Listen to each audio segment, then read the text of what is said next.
Welcome to the hottest movie review on the internet today, the A-List Review. I am your host, the Game Changer, Wes Troop, and it's time to go back to the theater. And this is one of my most anticipated films of the year from director Sean Baker. My review of the 2024 romantic comedy drama, Anora, coming up now.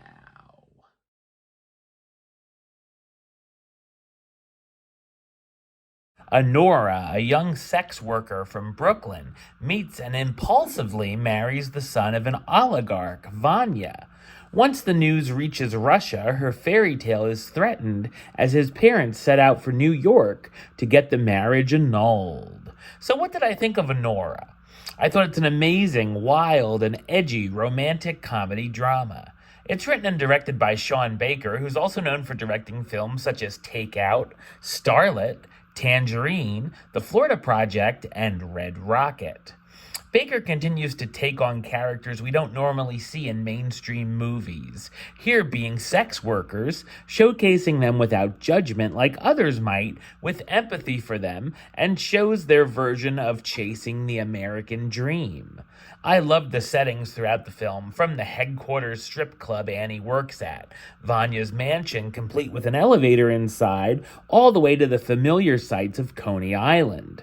It's like a fractured fairy tale with a real feel to it.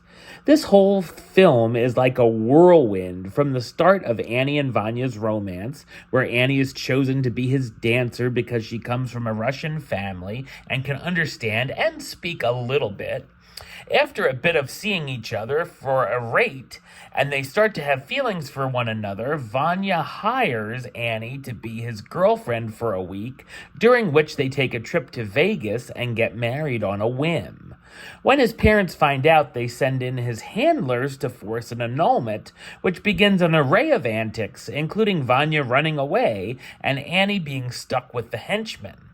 There's actually some very funny laugh-out-loud moments throughout the film, between the witty dialogue and surprising screwball moments, making these thugs look like dumber versions of the wet bandits. The film can be very chaotic at times, between some of the wild escapades these characters get in, or even with two conversations going on at once, or the characters regularly talking over each other. The build-up can be very stressful, and it truly is unpredictable, where I never really knew where it was going. There's even some emotional and heartbreaking moments thrown in as well. I loved the character of Anora, and I definitely rooted for her and felt for her throughout the film, even with a hard shell on the outside and vocabulary that could make Martin Scorsese blush. I felt like we got to see Annie versus Anora, and Annie represents her more work-oriented personality, while Anora is more of her real-life persona. The other characters are a blast, too, and we start to feel differently about them a number of times as the film goes on. Like many, I loved how the film ends and its final shot as well. Mikey Madison is fantastic and energetic as Anora Annie McKeeva, the high-priced stripper at the headquarters strip club whose life takes a spontaneous turn. Mark Edelstein as Ivan Vanya Zakharov, the wealthy son of a Russian oligarch that marries Annie. Yura Borisov as Igor, the Russian henchman who has an awkward back and forth with Anora. Karen Karagulian as Toros, the Armenian handler and Vanya's godfather employed by his father to look after him, and Vash Tavmaisen as Garnik, the Armenian henchman hired by Toros. The film won the Palme d'Or at the 77th Cannes Film Festival.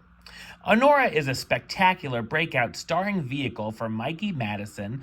It's one of my favorite films of the year, and overall is a masterpiece. Number-wise, I'm going to give Anora a 10 out of 10, which gives it the A-list rating of A-list approved. That's right, it gets the A-list seal of approval. All right, well, that's the show. I'll be back with another review very soon. But until then, don't forget to like, comment, and subscribe right here on YouTube. YouTube.com/Westside515. Like the show on Facebook, Facebook.com/WestTroopAlist. And of course, you can follow me on the Instagram and Letterboxd at WestAlist. Until next time, Troop out.